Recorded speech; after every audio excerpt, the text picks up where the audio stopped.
हानि जेंनाखौ लानानै दावराव-दावसि जानाय थावनियाव मन्त्रि जयन्त मल्ल बरुवानि आगान। थांनाय 15 बोसोरसो सिगांनिफ्रायनो क'क्राझार जिल्लानि सिङाव थानाय सापटग्रामनि निखिल घोषआ पकेराग्राम नामापारायाव थानाय गावनि 7 बिघा हाखौ नामापारा गामिनिनो पबित्र बर्मननो आदि मावनानै जानो थाखाय मोनसे एग्रिमेन्ट खालामना गथायना होदोंमोन। थांनाय दान मोनथामसो सिगां पबित्र बर्मननि नखरा गामिसेनि मुकबुल मुंनि सासे मुसलमान सुबुंनो इरि बर' माइ गायनो थाखाय होथ'दोंमोन। मख'जाथावदि माइ गायनाय समावनो मुकबुलआ हानि गुबै बिगोमा निखिल घोषजों रायज्लायनानै बायना लायो। नाथाय मुकबुलनि बे हा बायनाय खोथाखौ पबित्र बर्मनआ जेबो मिथियामोन। हा बिगोमा निखिल घोषआबो जेबो फोरमायाखैमोन, जायनि जाहोनाव मोननै हान्जानि गेजेराव दावराव-दावसि सोमजियो होनना जाथायनि सोमोन्दै पबित्र बर्मननि फंबाया फोरमायथियो। पकेराग्राम नामापारायाव 7 बिघा हाखौ मिरु खालामनानै मोननै हान्जानि गेजेराव जानाय दावराव-दावसि जाथायनि सायाव खौरां लाफैदों मन्त्रि जयन्त मल्ल बरुवाया।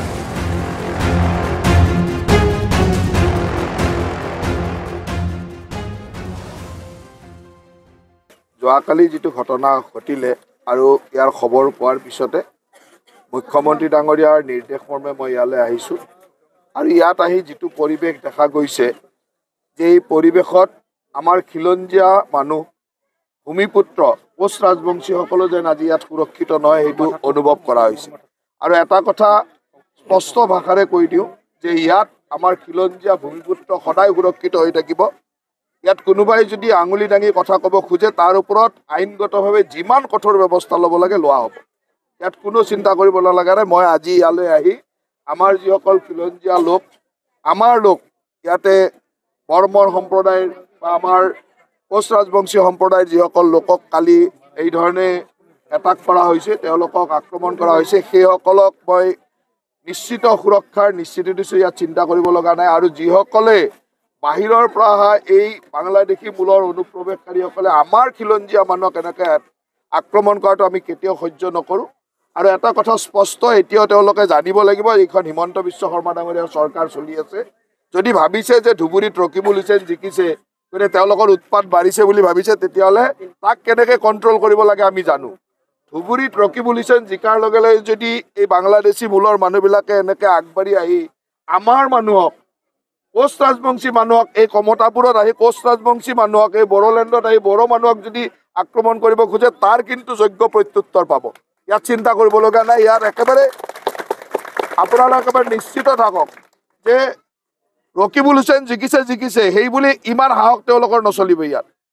ইয়াত আমাৰ ৰাজবংশী মানুহ, আমাৰ বড়ো মানুহ, আমাৰ খিলঞ্জীয়া মানুহৰ অস্তিত্ব থাকিব। আৰু ইয়াত যদি কোনোবাই আঙুলি টুৱাব খোজে আমি আইনগতভাৱে যিমান কঠোৰ ব্যৱস্থা ল'ব লাগে ল'ম। আজি মই ইয়াতে SP ডাঙৰীয়াক নিৰ্দেশ দিছোঁ যে ইমিডিয়েটলি কেইজনমান ধৰিছে আৰু যিকেইজন এতিয়াও ধৰিব পৰা নাই, যাক ভিডিঅ' আমাৰ ওচৰত আছে, সেই গোটেই মানুহক আজি ৰাতিৰ ভিতৰতে 24 ঘণ্টাৰ ভিতৰতে এৰেষ্ট কৰিব লাগিব। আৰু আইনগতভাৱে যিমান কঠোৰ ব্যৱস্থা ল'ব লাগে আমি কঠোৰ ব্যৱস্থা ল'ম। আৰু ইয়াৰ যিসকল খিলঞ্জীয়া মানুহ আছে তেওঁলোকে নিশ্চিত থাকক, আৰক্ষী প্ৰশাসনে সম্পূৰ্ণ সুৰক্ষা দিব। ইয়াত আৰক্ষী প্ৰশাসনৰ ডিউটি লাগে, যি ব্যৱস্থা লাগে সেই ব্যৱস্থা থাকিব। আৰু ইয়াত আমাৰ খিলঞ্জীয়া মানুহে য'ত যেনেকৈ খেতি কৰি আছে, যি কৰি আছে, তাত কোনো অসুবিধা নহয়, সকলোৱে সুন্দৰভাৱে কৰিব। আৰু ইয়াৰ সুৰক্ষা দিয়াৰ দায়িত্বটো আমাৰ। এইটোৱে কথা হ'ল যে অসমৰ মানুহে কেতিয়াবা বুজি নাপায় যে যেতিয়া অসমৰ মানুহৰ জাতীয়তাবাদী মানুহৰ বিপক্ষে এনেধৰণে ৰকিবুল হুছেইনক জিকাই পঠায়, তেতিয়াতো এইবিলাকে সাহস পাবই। এইবিলাকৰ সাহসৰ মূল কাৰণ বেলেগ। এই যে ইমান বছৰ সাহস পোৱা নাছিল, 3 দিন আগত জিকি গ'ল নহয়, সেইকাৰণে সাহস পাই গ'ল। এই সাহসবিলাক আমি দিব নোৱাৰোঁ। আৰু সেইকাৰণে মুখ্যমন্ত্ৰী ডাঙৰীয়াৰ নিৰ্দেশত মই ইয়ালৈ আহিছোঁ। আৰু ইয়াত খিলঞ্জীয়া মানুহে একেবাৰে নিশ্চিত হৈ থাকক যে তেওঁলোকে ক'ৰবাত বাংলাদেশীৰ ভোটেৰে জিকিব পাৰে, কিন্তু আমাৰ খিলঞ্জীয়া মানুহৰ গাত হাত তুলিব, খিলঞ্জীয়া মানুহক খেদি আহিব, এইটো হ'ব নোৱাৰে। কালি ঘটনা হ'ল, প্ৰথমতে আমাৰ মাটি লৈয়ে সংক্ৰান্তত ঘটনাটো হৈছে। কালি আগৰ পৰা মালিকৰ লগত তাৰমানে আমাৰ দাদাই আদি হিচাপে এগ্ৰিমেণ্ট আছিলে আজি 10-15 বছৰৰ পৰাই। মালিকৰ নামটো কি আছিল? মালিকৰ নামটো এটা সৰুটোৰ নাম হ'ল বাপ্পী ঘোষ আৰু ডাঙৰ যিটো ল'ৰা আছে তাৰ নাম অনুৰুদ্ৰ ঘোষ আৰু জয়া ঘোষটো মাক। তিনিটাই মানে মাটিৰ মালিক।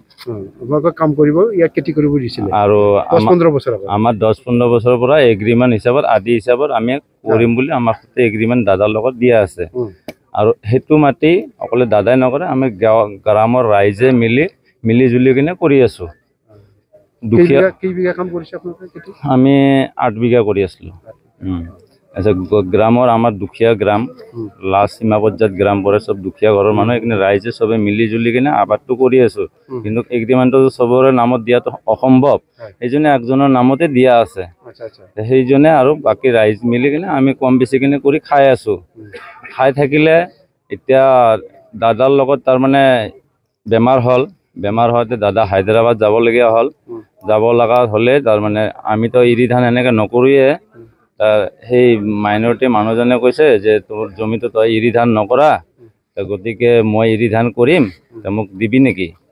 তেতিয়া দাদাটো হায়দৰাবাদ গ'ল। তেতিয়া আমাৰ বৌ আছে, বৌ লগত কথা পাতি কিনে ল'লে। লোৱাৰ পিছত আমি জানো যে এৰি ধান কৰিব, তাৰপিছত জমিন আমি পাম, আমি আবাদ কৰিম। তাৰপিছত কি হ'ল, এই জমিটো তাহাঁতে ধানটো ৰুইছিলে, ৰুই কিনে কাটিলে। কাটাৰ পিছত কেইবছৰ লৈছে সেইটো 3 মাহৰ কাৰণে লৈছে।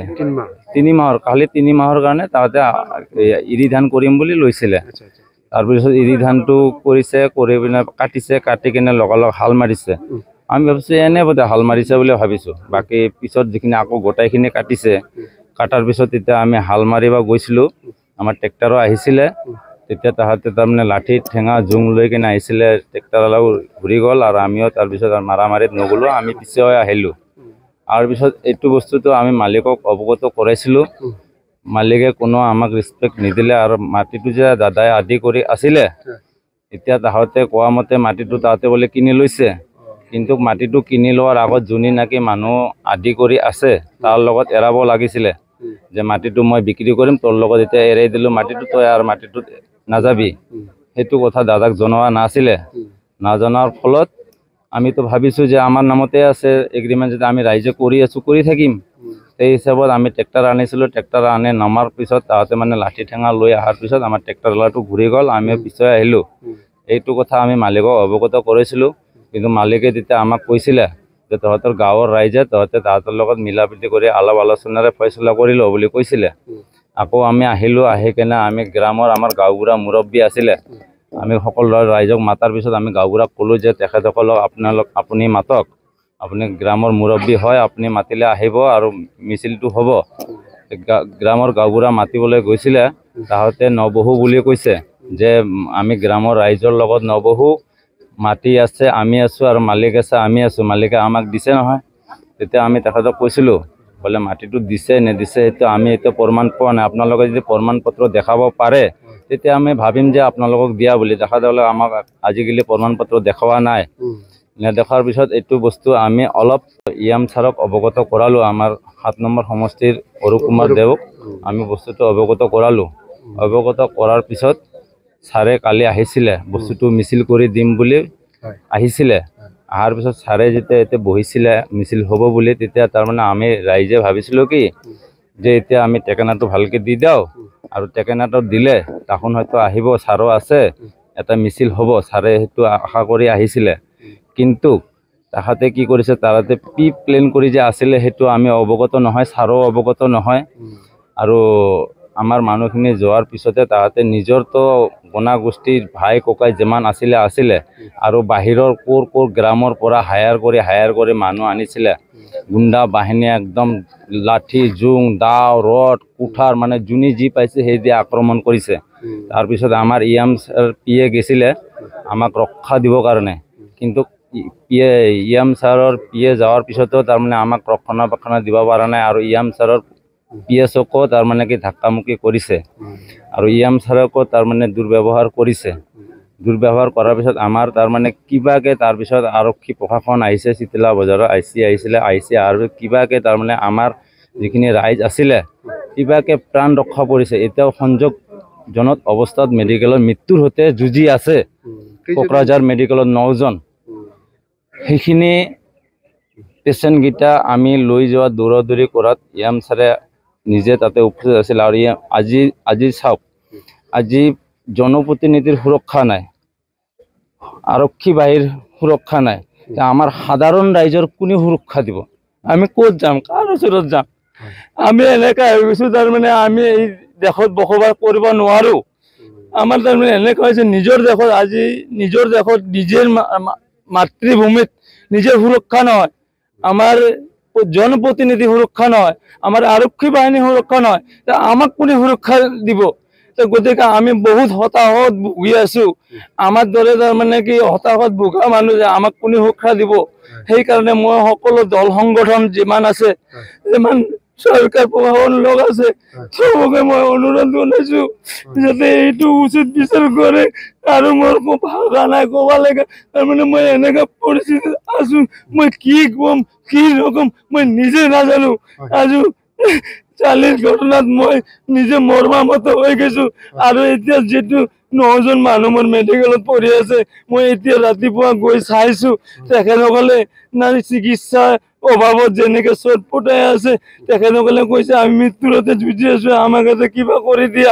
মই কৈছো মই কি কৰিম মই আপোনাৰ লগত দৰে গতিকে মই যতটুকু পাৰো মই চেষ্টা কৰিম মই আগ্ৰহ কৰিম মিডিয়া মই নোৱাৰিলো মিডিয়াৰ যোগেদি হওক যেনেকে হওক মই সহায় কৰিবৰ কাৰণে মই অতিৰক্ত চেষ্টা কৰিম গতিকে মই এইখিনিয়ে ক'ব লগা মই CM ছাৰকো মই অনুৰোধ হাত জোৰ কৰি অনুৰোধ জনাইছো আৰু মই দল সংগঠনকো মই অনুৰোধ জনাইছো সবে ওলাই আহক আৰু আমাক উচিত বিচাৰ কৰি দিয়ক ন্যায় কৰি দিয়ক আৰু যাতে আমাক ৰক্ষণাবেক্ষণ দিয়ে তাৰ বাবে মই হিমন্ত মামাকো মই আবেদন জনাইছো আৰু দল সংগঠনকো মই অনুৰোধ বাবে আবেদন জনাইছো এইখিনি মোৰ ক'ব লগা আৰু বিশেষ ক'ব লগা নাই হয় আমি আপোনালোকৰ চেনেলক আমি ধন্যবাদ জ্ঞাপন কৰিছো নামপাৰা ৰাইজ হিচাপে গতিকে আমি যেটো জানো মানে কালি আমি শুক্ৰবাৰ আছিল আমাৰ ধৰ্মীয় মতে শুক্ৰবাৰ নমাজ হয় নমাজ পঢ়ি আছিলো নমাজ পঢ়াৰ পিছত আমি অলপ ওলাই অহাৰ পিছত আমি চিঞৰ বাখৰ শুনিলো আমাৰ ঘৰ অলপমান আঁতৰত আছে চিঞৰ বাখৰ শুনি আমি মানে আহি চালো এটা বিষম এটা মানে কাজিয়া সৃষ্টি হৈ আছে মাৰপিট অৱস্থা মাৰপিটটো হৈয়ে গৈ গৈছে তাৰ পিছত মই দেখা পালো আমাৰ চিতিলা ভাৰপ্ৰাপ্ত তেখেতো আহিছে আৰু আমাৰ যেটো 7 নং সমষ্টিৰ EM ছাৰ তেখেতে আছে তেখেতৰ পিএ সকলো মানে টানাটানি কৰি আছে যে মানে বস্তুটো হেৰি কৰিব লাগে মানে অটয় দি আছে তাৰ পিছত মই জনা মতে এই মাটিখিনি আমি দেখা পাইছিলো যে যিজন মানুহে মানে এগেষ্টত হেৰি কৰিছে তেখেতসকলে আদি কৰি খাইছিলে বহুত দিন আগত দিছিলে মাটিৰ মালিকটো হ'ল সাবতগ্ৰাম নিখিল ঘোষ তাৰ ঘৈণীয়েকৰ নাম হ'ল জয়া ঘোষ তেখেতসকলে মাটিটো তাহাঁতক আদি কৰি খাবলৈ দিছিল তাৰ পিছত ইহঁতক মানে এৰি ধান ৰুইছিলে এৰি ধান ৰোৱাৰ পিছত আমি শুনা পালো যে 2-3 মাহ মান আগৰ না 1.5 মাহ মান হৈছে মই ইমানটো ভালকে নাজানো এতে মাটিটো কিনিছে বুলি গম পালো কিনাৰ পিছত 8.5 লাখ টকা মান মানে বাইনাপত্ৰ হৈছে তাৰ পিছত এই বস্তুটো মানে কিছুমান দিন আগত অলপ হাল মাৰিছিলে তেখেতসকলে যিবিলাক মানুহ কালি মানে ভেটা দিছিল তেখেতসকলে হাল মাৰিছিল কিনি লৈছে মুকুলে কিনি লৈছে আৰু টকা বাইনাও দিছে 8.5 লাখ টকা এইটো সাৰ্কেল অফিচৰ প্ৰসেসিঙত কাম চলি আছে মানে তাৰ পিছত যেটো আমি জানিব পৰা মতে তাৰ পিছত তেখেতসকলে ৰাজহুৱাভাৱে কমপ্লেইন দিছে যে এই মাটিটো মানে পাৰমিশনটো হ'ব নালাগে বুলি যে হওক ৰাজহুৱা হিচাপে যেটো কমপ্লেইন দিছে সেইটো ভাল কথা আৰু কাজি দুৰ্ভাগ্যৰ কথা কালি বস্তুটো এনেকা মাৰপিট এটা হোৱাটো বহুত দুৰ্ভাগ্যজনক কথা যেহেতু আমাৰ ইয়াত EM ছাৰো আছিল তেখে এই সময়ত হ'ব নালাগিছিল যেহেতু মই প্ৰথমৰ পৰা নাছিলো স্পটত মাৰপিটটো মই দেখা নাই সেইখিনি মই ক'ব নোৱাৰিম হয়তো তেখেতসকলৰ ঘৰৰ মানুহ আছে তেখেতসকলক ক'ব পাৰিব মই যিমানটো জানা মতে তাৰ পিছতটো প্ৰশাসন আহি গ'ল ফগ্ৰেগ্ৰামৰ OC ছাৰো আহিলে আমাৰ এডিশনাল মেডামো আহিলে তাৰ পিছত সাৰ্কেল বাইদেউ আহিছিল আমাৰ OC ছাৰো আহিছিল তাৰ পিছত বস্তুটো সময় মানে শান্তি আহিছিল আৰু কি তাৰ পিছত বা কোনো কাজিয়া হোৱা নাই তাৰ পিছত যেহেতু প্ৰশাসনৰ আন্ডাৰত গুচি গ'ল তেখেতসকলক লৈ গ'ল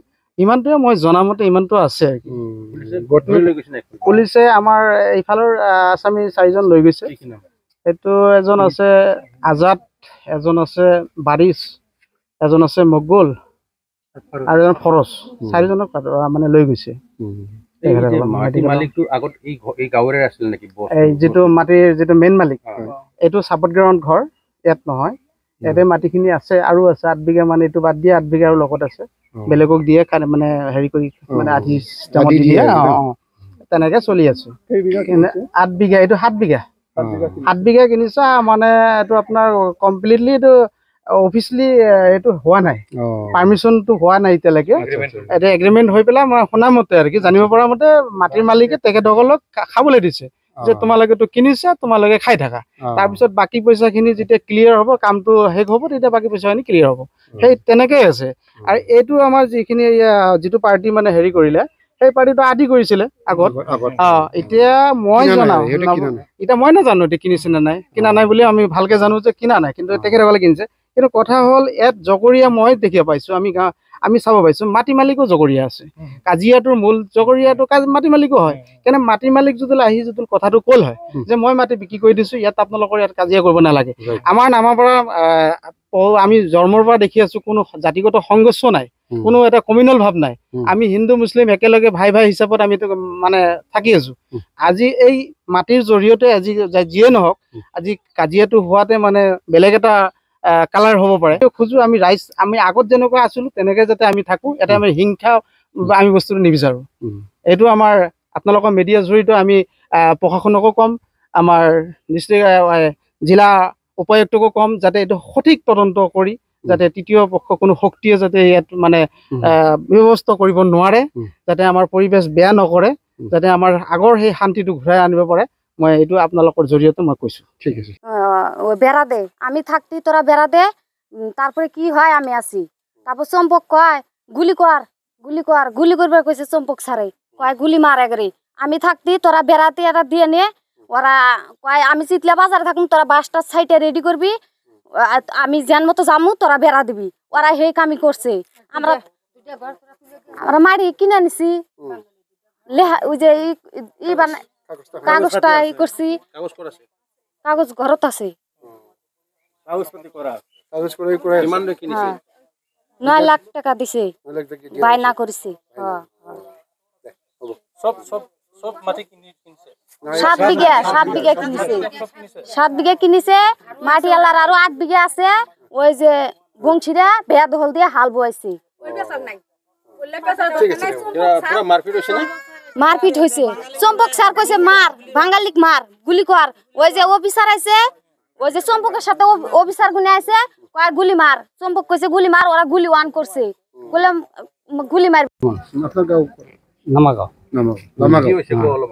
অলপমান মানে কি প্রথমে আলিটা ভাঙে দিছে আপনি কি করেন মাটি কাম করেন মাটি কাম করু হ্যাঁ মাটি কাম করু তার আদি মোক দিছি সিহঁতে লেখাপড়িও আছে মোর তাতে হ্যাঁ লেখাপড়ি আছে মোর তাতে হ্যাঁ আদি দেওয়ার পিছত কেই বছর দিছে আপনার কাম কৰিবলৈ কাম যখন লাগিব সি তখন লৈ ল'ব হ্যাঁ তা মোর লগত কৈছে তানে যখন 50,000 টাকা বিঘা 1 বিঘা বেচাইছে হ্যাঁ তারপরে মোর লগতে আছে জমিটা আজি কত বছর থেকে 10-12 বছর থেকে আছে আর কি মোর লগতে আপনি নিজে খেতি করে থাকেন হ্যাঁ নিজে আর কি মোর ভাইটিক দিয়ে করাও আর কি আচ্ছা আচ্ছা ঠিক আছে তারপরে হিয়তে কল কি চাইনা বড় করিম হ্যাঁ মুই দেওয়া নাই মুই হায়দ্রাবাদ গেছো ডাক্তার দেখে ঠিক আছে মোর প্রবলেম আসলো হায়দ্রাবাদ গেছো হ্যাঁ তারপরে ইহতে মই কলে